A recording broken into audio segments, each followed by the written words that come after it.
صدقۃ الفطر 2023 میں کتنا دینا ہے، اس میں مکمل تفصیل سے سنیں۔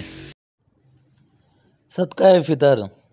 اس ویڈیو میں مکمل معلومات دی گئی ہے صدقہ فطر کے متعلق، اس لیے اس ویڈیو کو آخری تک دیکھیے تاکہ ضروری باتیں جو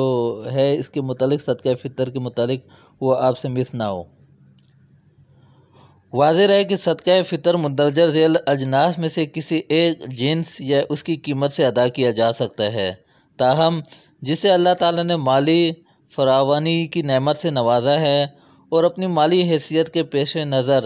اعلیٰ جنس یا اس کی قیمت سے صدقہ فطر ادا کرے تو انشاءاللہ یہ اس کے لیے زیادہ اجر و ثواب کا باعث ہوگا۔ صدقہ فطر میں گندم 2 کلو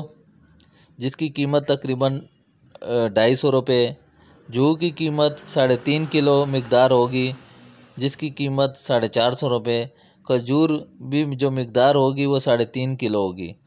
اس کی قیمت 2100 روپے، اور کشمش 3.5 کلو جس کی قیمت 2800 روپے۔ فی روزہ فدیے کی بھی یہی مقدار ہے، اور مندرجہ ذیل بالا تفصیل کے مطابق کسی بھی جنس یا اس کی قیمت سے ادا کیا جا سکتا ہے۔ اچھا، ایک چیز یاد رکھے، جیسے اجناس ہے گندم 2 کلو، جو 3.5 کلو، کھجور 3.5 کلو اور کشمش 3.5 کلو، تو ہر علاقے کے ریٹ میں بھی فرق ہوتا ہے۔ تو بہتر طریقہ یہی ہے کہ آپ جس علاقے یا جس شہر یا جس گاؤں میں ہے تو یہ جو اجناس کے جس کے متعلق آپ جو چیز صدقہ فطر دے گے تو اس کے آپ علاقے میں اس کی قیمت معلوم کریں، پھر اس قیمت کے مطابق آپ صدقہ فطر دیں، کیونکہ ہر علاقے میں قیمت کا فرق ہوتا ہے، کہیں پر کیا قیمت ہوتی ہے۔ اور آج کل تو جیسے دور چل رہا ہے اس میں تو اجناس کی قیمتوں میں آج کل اتار چڑھاؤ بہت تیزی سے چلتا ہے، کسی دن کیا ریٹ ہوتا ہے تو کسی دن کیا ریٹ ہوتا ہے۔ تو بہتر یہی ہے کہ جب بھی آپ صدقہ فطر دیں تو پہلے مارکیٹ میں ان چیزوں کے متعلق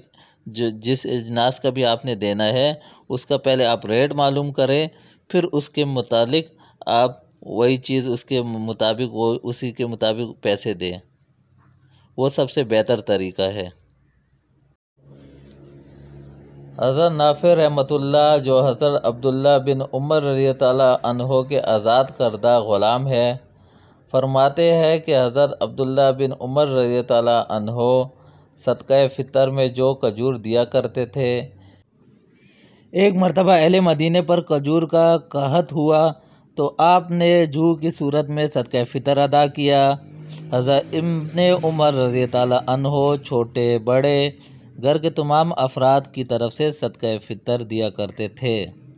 یہاں تک کہ میرے بیٹوں کی طرف سے بھی صدقہ فطر دیتے تھے۔ نیز ابن عمر رضی تعالیٰ عنہ صدقہ فطر ان کو دیتے جو قبول کرتے، اور عید الفطر سے 1 یا 2 دن پہلے دیتے۔ ہر صاحب نصاب شخص پر اپنی طرف سے اور اپنے نابالغ اولاد کی طرف سے صدقہ فطر ادا کرنا واجب ہے۔ کشمش کا ذکر حضرت ابو سعید خدری رضی تعالیٰ عنہ کی روایت بخاری و مسلم میں موجود ہے۔ کھجور، گندم اور جو کا ذکر حضرت عبداللہ ابن عباس رضی تعالیٰ عنہ کی روایت میں ثابت ہے۔ صدقہ فطر واجب ہے، اس لیے بہتر ہے کہ اس کو عید سے پہلے دیا جائے تاکہ غریب بھی عید کی خوشیوں میں شامل ہو سکے۔ لیکن اگر کسی وجہ سے انسان کی غفلت کی وجہ سے یا کسی بھی وجہ سے وہ نہ دے سکا تو عید کے دن، یا اگر پھر بھی نہ دے سکا تو وہ بعد میں بھی دے سکتے ہیں، کیونکہ صدقہ فطر واجب ہے۔ اگر انسان نہ دے گا تو گناہگار ہوگا، اور بعد میں دے گا تو گناہ سے خلاصی ہو جائے گی۔